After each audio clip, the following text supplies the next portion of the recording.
முந்திரி திராட்சை முழுசா இருக்கு. ஆச்சி பாயாசம் மிக்ஸ், ஒன்று வாங்கினால் ஒன்று இலவசம். உங்களுக்கு நான் ஒரு எச்சரிக்கையாக சொல்ல விரும்புகிறேன். ஒரு காலத்திலே திமுக எதிர்த்து அதிமுக இப்படிதான் மாறி மாறி நம்முடைய தமிழ்நாட்டில் இருந்தது.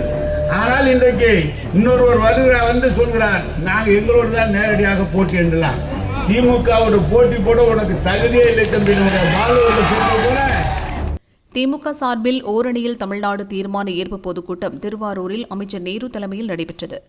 திருவாரூரில் விஜய் பிரச்சாரம் செய்து சென்ற மறுநாள் நடந்த இந்த கூட்டத்தில் பேசிய அமைச்சர் நேரு, விஜயை ஒருமையில் கடுமையாக தாக்கி விமர்சனம் செய்தது பரபரப்பை ஏற்படுத்தியது. எடப்பாடி பழனிசாமி ஒவ்வொரு ஊராக செல்கிறார். இந்த அரசு என்ன செய்து விட்டது என்றெல்லாம் சொல்கிறார். 10 ஆண்டு காலத்தில் செய்த காரியத்தை விட இந்த 4 ஆண்டு காலத்தில் நம்முடைய முதலமைச்சர் செய்திருக்கிறார். உங்களுக்கு நான் ஒரு எச்சரிக்கையாக சொல்ல விரும்புகிறேன். ஒரு காலத்திலே திமுக எதிர்த்து அதிமுக இப்படிதான் மாறி மாறி நம்முடைய தமிழ்நாட்டில் இருந்தது. ஆனால் இன்றைக்கு இன்னொருவர் வந்து சொல்கிறார், நாங்க எங்களோடு தான் நேரடியாக போட்டி என்றலாம்.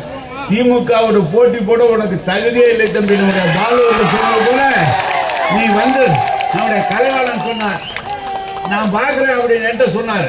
நான் அப்படிலாம் சொன்னேன். நான் முதல் நாள் தான் வந்துட்டு போறான், நீ மறுநாள் அதே இடத்துல கூட்டம் போடுறேன்னா வாங்க அதை அடிச்சு காமிக்கிறேன். அடிச்சு காமிச்சு. எனவே நான் இதை சொல்வதற்கான சும்மா இருந்தவனை கிளப்பிட்டீங்க. இனிமேல் அது மறுபடியும் 2021 மீண்டும் தமிழ்நாட்டுடைய முதலமைச்சராக தளபதி அவர்களை அமர வைக்கிற வரை இந்த போராட்டம் ஓயாது. பழனிசாமி எல்லாம் முதலமைச்சராக இருந்தார். 4 வருஷத்துல அவர் என்ன செஞ்சாருன்னு பூரா தெரியும். அவர் இன்னைக்கு சொல்றார், 4 வருஷம் கழிச்சு தமிழ்நாடு ஓரணியில் மக்களுடன் ஸ்டாலின் இப்ப ஆரம்பிக்கிறாரு.